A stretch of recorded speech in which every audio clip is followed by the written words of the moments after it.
योगेश्वराय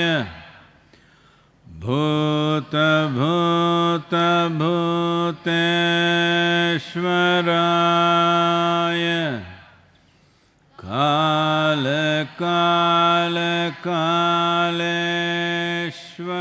कालकालकालेश्वराय शिव शिव सर्वेश्वराय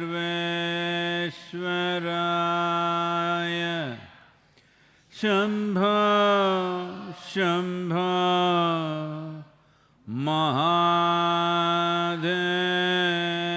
महादेवाय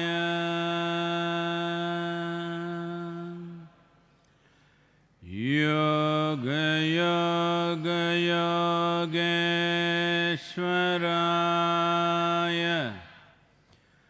भूत भूत भूतेश्वराय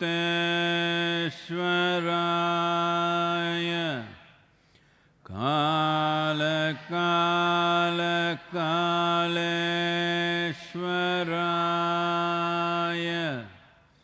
शिव शिव सर्वेश्वराय शम्भो शम्भो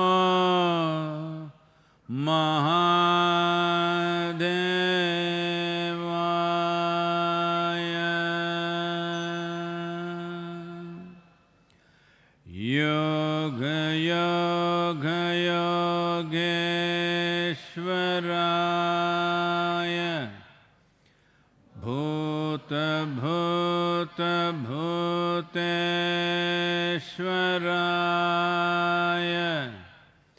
काल काल कालेश्वराय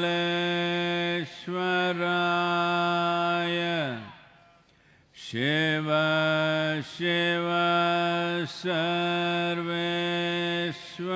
सर्वेश्वराय शम्भो शम्भो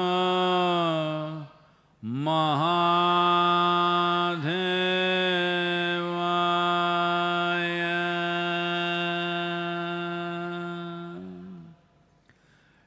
योग योग योगेश्वराय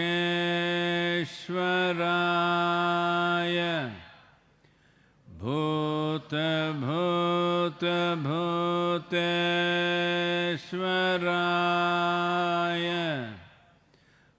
काल काल कालेश्वराय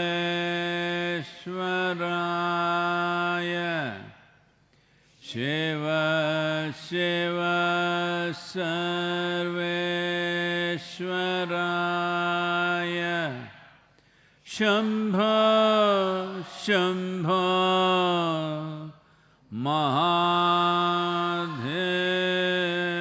महादेवाय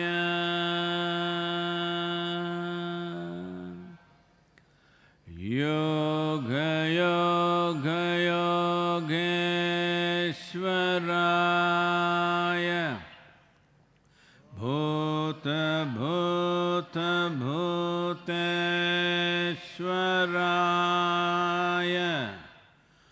काल काल कालेश्वराय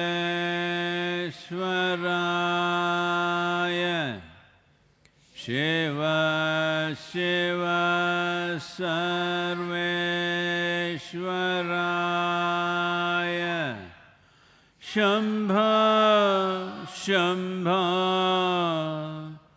महादेवाय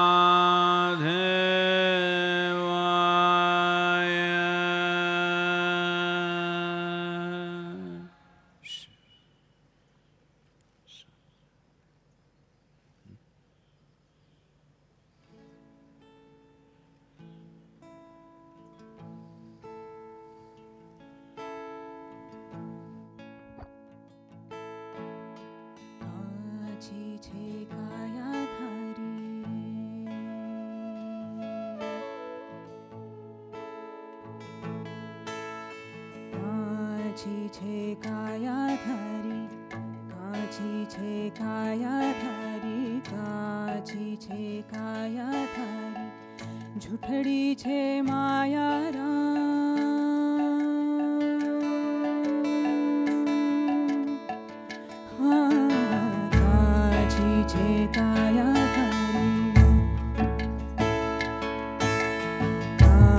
काची छे काया धारी, काची छे काया धारी, काची छे काया धारी, झूठड़ी छे माया राम, झूठड़ा सा लेख लिखाया राम, झूठड़ा सा लेख लिखाया राम।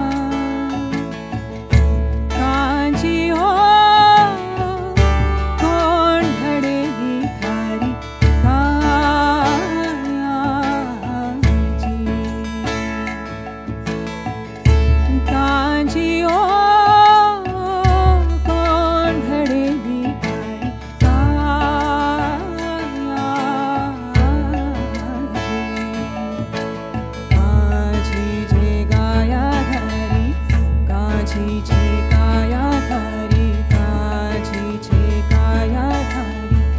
झूठड़ी छे माया राम, झूठड़ा सा लेख लिखाया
राम, झूठड़ा सा लेख लिखाया राम।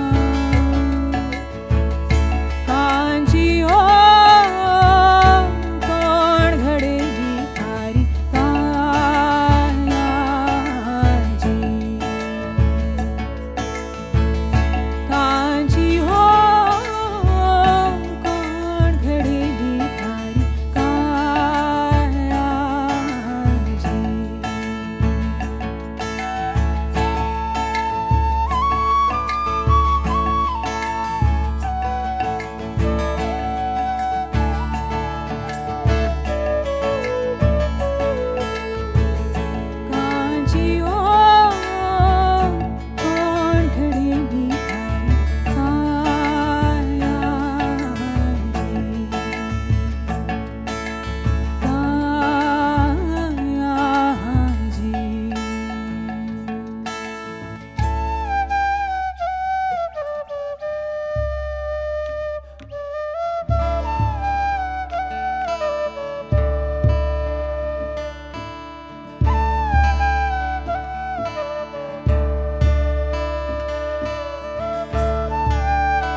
सकल हंस में राम बिराजे,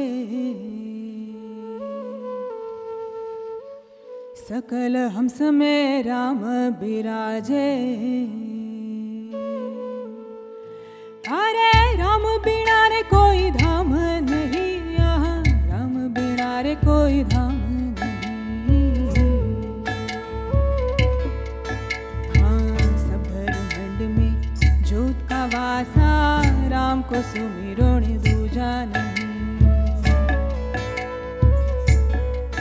हाँ सब ब्रह्मांड में ज्योत का वासा, राम को सुमिरो ने दूजा नहीं। हाँ तीन गुण पर तेज हमारा, हाँ तीन गुण पर तेज हमारा। अरे पांच तत्व पर ज्योत जले, यहाँ पांच तत्व पर ज्योत जले। हाँ जिनका उजाला 14 लोक में, सूरत डोर आकाश चढ़े। हाँ जिनका उजाला 14 लोक में, सूरत डोर आकाश चढ़े। हाँ नाभि कमल से परख लेना, हाँ नाभि कमल से परख लेना। अरे हृदय कमल बिच फिरे मणि, यहाँ हृदय कमल बिच फिरे मणि। हाँ अनहद बाजा बाजे शहर में, और ब्रह्मांड पर आवाज हुई। हाँ अनहद बाजा बाजे शहर में, ब्रह्मांड पर आवाज हुई।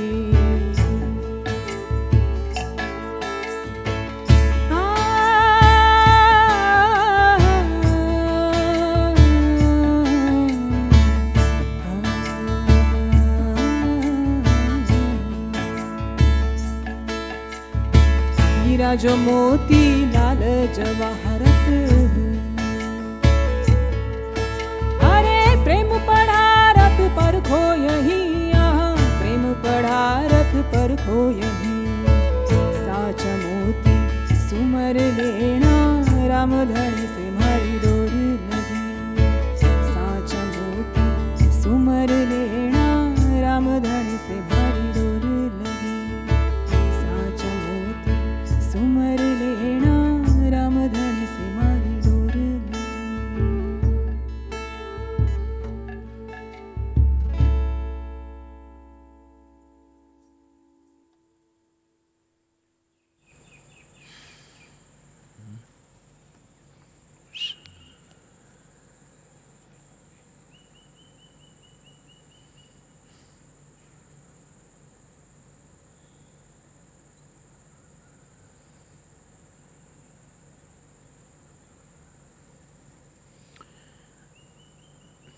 Namaskaram.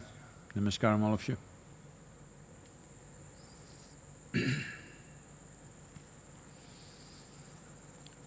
Well, the virus continues to spread and also continues to reveal newer aspects of what it can do.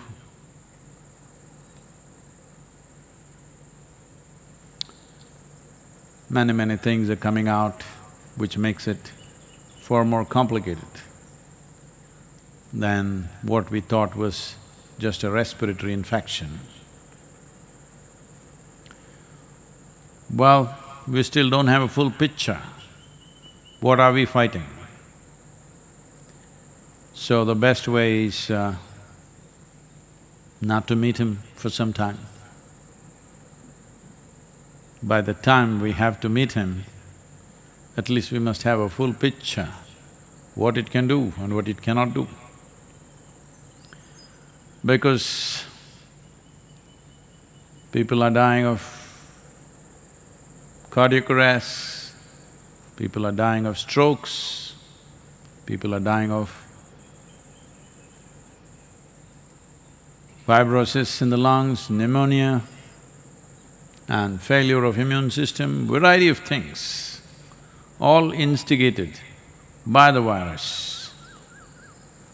So, the best thing that all of us can do right now is, don't meet him. Somewhere in the next few months we may have to meet him, but by then we may have a better picture of what we are meeting or confronting. Right now we don't have enough picture. And United States goes on, 43,000 deaths, I think over 750,000 infections. At the same time, a whole lot of people who believe virus is just a myth, it's just in your mind.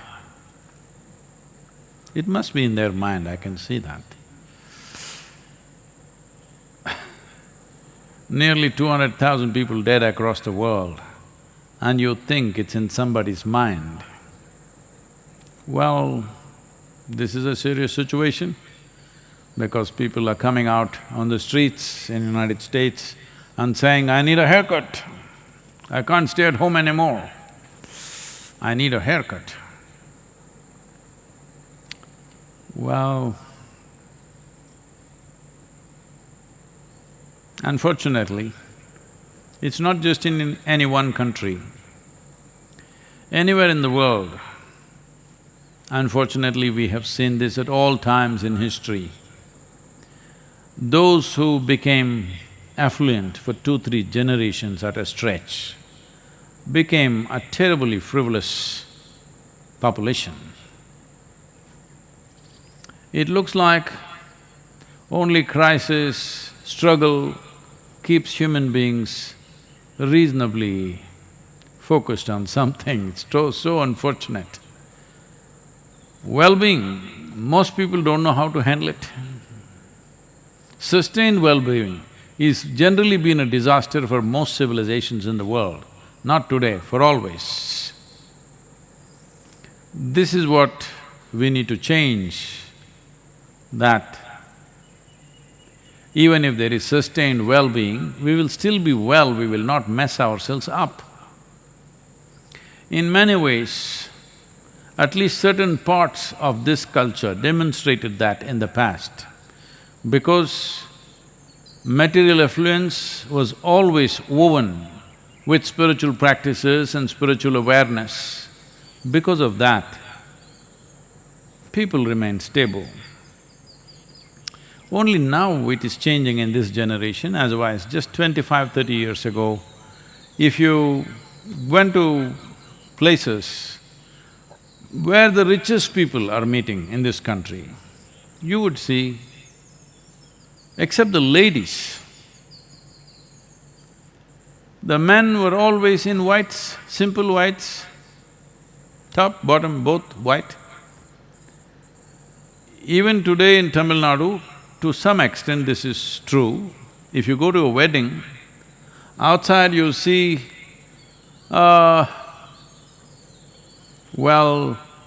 Bentleys, Mercedeses and BMWs all parked. And of course, there are a lot of two-wheelers and TVS moped, of course. If you go inside, at least the men's segment, you can't make out who came by Bentley, who came by TVS moped, because both will be dressed the same way. You cannot make out. Ladies, by the weight of jewelry they're carrying on their neck, you can make out maybe this is a rich person, this is a poor person, but among the men you just can't make out because everybody is in whites, the same starched white shirt and white dhoti. Because being wealthy is one thing, But flaunting it in somebody's face and making them feel less than yourself was considered obscene. Never anybody spoke about wealth when they meet. But these days, things are changing rapidly everywhere in the world and also in India. But for long periods of time, generations of people maintained enormous wealth, but still because of their spiritual awareness, wealth did not distort them. This is very important because never before were we able to create wealth for as many people as it's possible today. In the past, the wealthy were very small number. Today, the number of people who can afford many things, the number has increased. Well, still unfortunately, a lot of people are left out of it, that's a different matter, but still, more people have access to more money and more wealth and more aspects of life than ever before in the history of humanity. So at a time like this, if our material development, material well-being and wealth is not woven with spiritual awareness, well, this will not work in our favor. Even here, it's being very strongly demonstrated. Close by, within 60 kilometers, there is a town called Tirupur. Of course, right now they're in a little bit of a depression mode. But otherwise, in this town, even a regular labor, menial jobs, they're earning 2 to 3 times more than what they would earn in Coimbatore city, because this is a completely export-oriented town and everybody has a company of their own. Hosiery town it is. There is wealth. So out of that, what is the consequence? One thing is, some 42% of the male population is diabetic because of the wealth. Another thing is, both men and women generally, they're trying to get into the shape of the planet.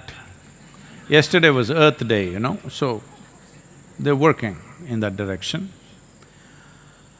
And about few years ago, about 3 or 4 years ago, we found that of all the alcohol, like this was at the Diwali time, of all the alcohol sold in Tamil Nadu, nearly 70% was consumed by this one town.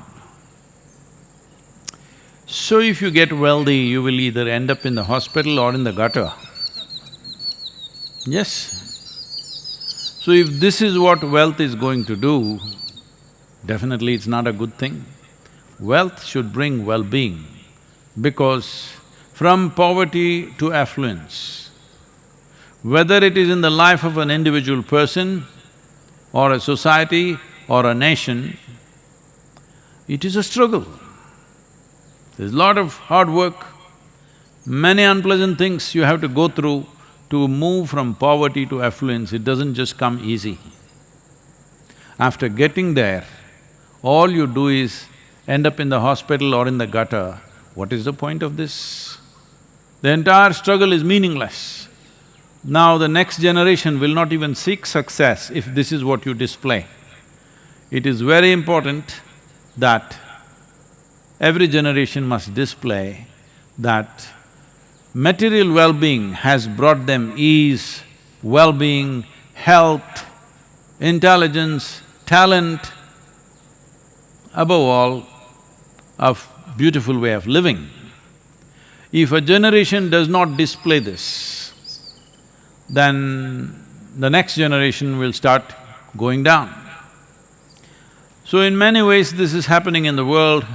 I think as in the last century, in the last 100 years, anything good or bad, the lead usually taken by United States of America. So, United States of America, the younger generation is displaying how all of us can be lost in a bottle or in a pill. People are dying, even now people are dying of overdoses and things like this. And one of the most ordered things in this e-commerce is supposed to be all legalized drugs and intoxicants. Well, here we are fighting to see that people don't starve to death. But now they're coming out, protesting, hundreds of them coming out, protesting on the streets. Who are you to ask us to stay home? Government has no power. We will exercise our First Amendment and Second Amendment, that we will do what we want to do.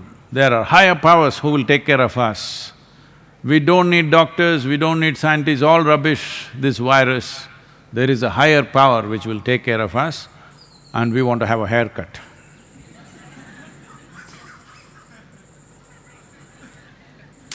You never had a haircut, huh? Good, like me you are So that's how frivolous it's becoming. If we don't see certain things ahead of time, we end up in a disaster. So Shankaran Pillai was living in San Francisco.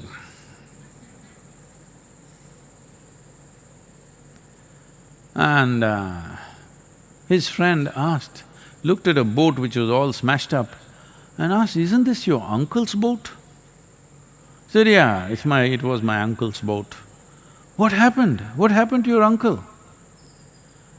Then Shankaran Pillai asked, "You know, when you're approaching the Golden Gate Bridge, have you seen that big rock?" He said, "Yeah, I've seen that." Well, he didn't see it.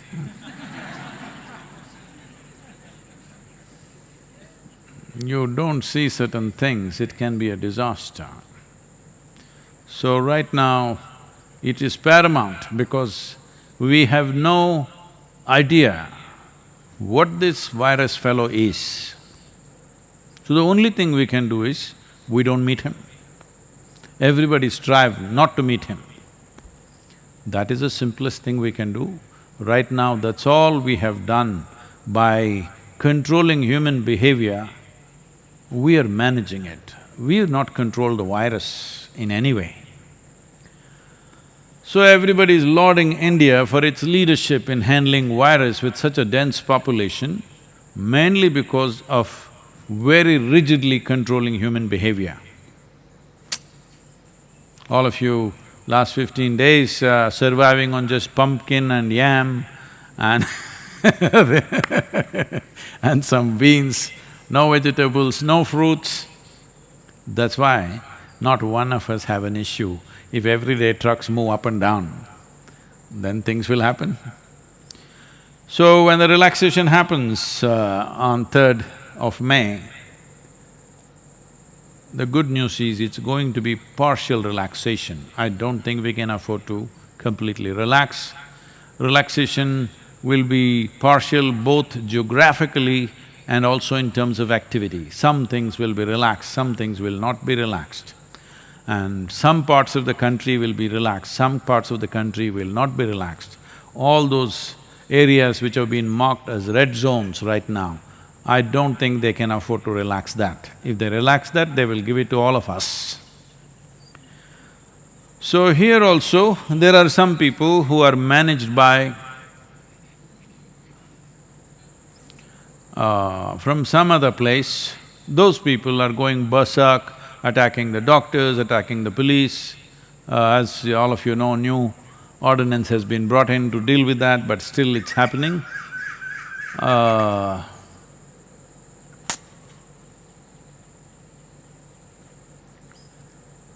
It's incredible. In 21st century, where most people have at least gone till maybe 5th standard, and most other people have at least gone to 10th standard, who know some basics of some kind of science in their head. At a time like this, when nearly 200,000 people fall dead in strange ways, still you can't convince the idiots that there is a genuine problem. Thanks to human intelligence. This question is from Siddharaj. Namaskaram Sadhguru. Devi is a manifestation of divine and you said many Devi temples all over the world were destroyed. I would like to know, why was Devi not able to protect herself? Oh. Well, yes, it is a fact that the worship of the divine in the feminine form was hugely prevalent in the present-day Europe, Arabia, Central Asia, all these places. But it has managed to live only in this part of Asia still. In other places, it's been violently uprooted. Well, maybe a better documented version of uprooting the divine feminine is, all of you have definitely heard of, witch hunting. That term is still being used today.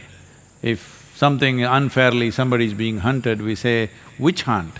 This comes from the term during the time of the Crusades. It is estimated they burnt over 6 million women alive over a period of probably 150 years or 200 years, I'm not very sure about that. But over a period of time, those crusade period, when somebody was very ambitiously spreading their religion, this is what happened. These women who were burnt like this, and many were simply burnt for various other reasons, but it was all just label somebody a witch, that's it, people will burn them down. Even today this practice is still there, unfortunately here and there. So who is a witch? In some way, when a woman displays, she's capable of doing something or knowing something beyond childbearing and cooking, she's a witch. Yes, that's how it was. So generally, the Devi temples always spawned women who are capable of other things. Right now we are breeding a new culture of Bairaginis and Devi sadhakas. The idea is to not just have red devils walking around in the ashram.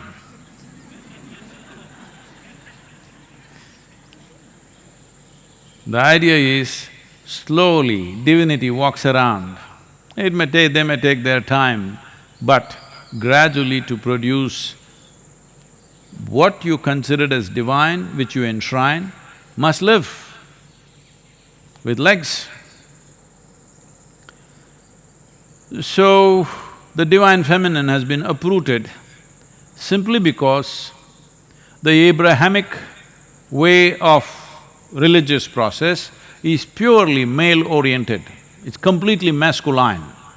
There is no room for feminine to be anywhere there.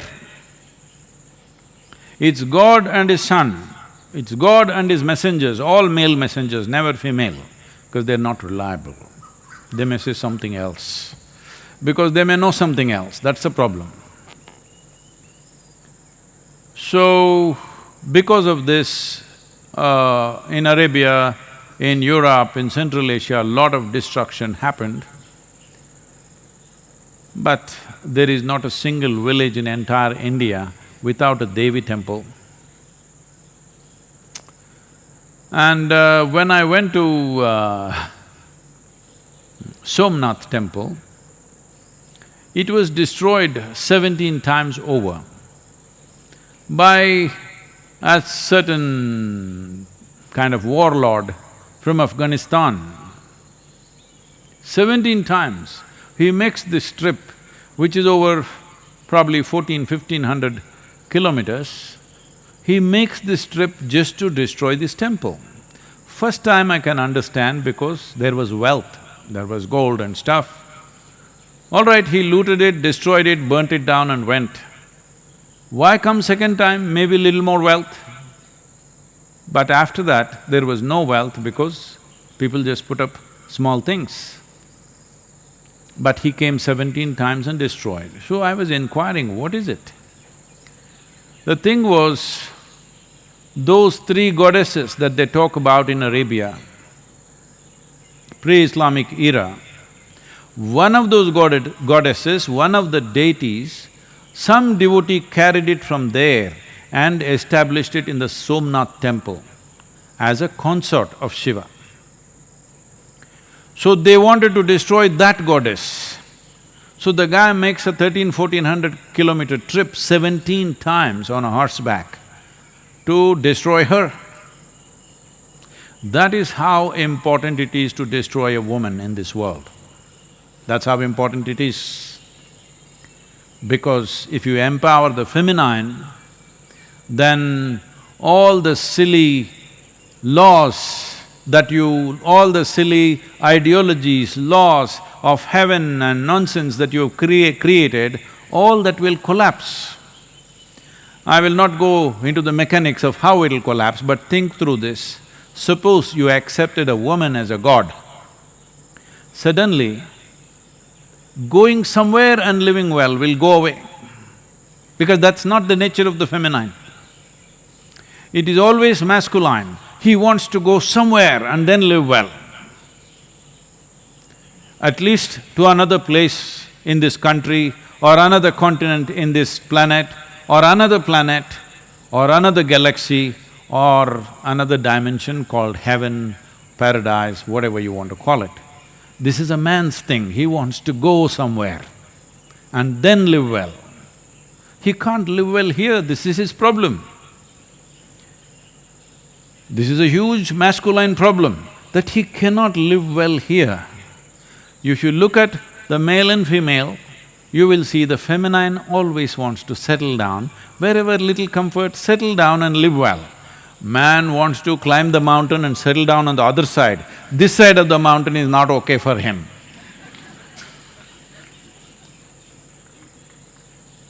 So, if you made a male god and a female god and they were together like Shiva, Parvati, something, you will not want to go anywhere. Even Shiva settled down in Kashi because of Parvati. He's a wanderer. But during the winter months after he got married, he found she was finding it very difficult to be in high altitude in Himalayas. For her sake, he came down to Kashi, but then he also started liking it so much. For a long time, he did not go back. So, feminine always brings settling down, masculine wants to propel somewhere. That propelling, too much propelling, we need some propelling, of course. Too much propelling is causing enormous destruction on all levels of life. Today, a whole lot of people have started philosophizing only because we overdid our economy, viruses come to neutralize our economy. I am not saying that. This is not the way to balance our economy or our activity. There are more sensible ways to do this. And one important way to do it is empower the feminine. You will see in many ways this propulsion will come down a little bit. Either you must be inward oriented, then you can sit here. Or you are in some way bound to a woman, then you will sit here. Otherwise, single man can't control him, he's all the time on. If you are inward oriented, very effortlessly you will sit, otherwise a woman can tie you down. In many ways, the economy and the destruction of the planet has still not gone to that place where it's not irreversible, simply because most men still need a woman. Very few men who can live without a woman. They are either ascetics, so no problem, or they are super ambitious tyrants, they are a problem. Yes. So, has Devi been destroyed? Well, I'm telling you, she's all over this country, in every village. There may be no temple for a male god in a village, but always there is a temple for a Devi. No Tamil Nadu village is without Mariamman. No Karnataka village is without Mari. Here, there she is Mari, here she is Mariamman, somewhere else she is Kali. She is good at taking on lots of names. So, why couldn't she take care of herself? This is the nature of a woman, that if it's getting too ugly, she won't be there. She will go and settle where it's conducive. That's exactly what she's done. We must take care of her.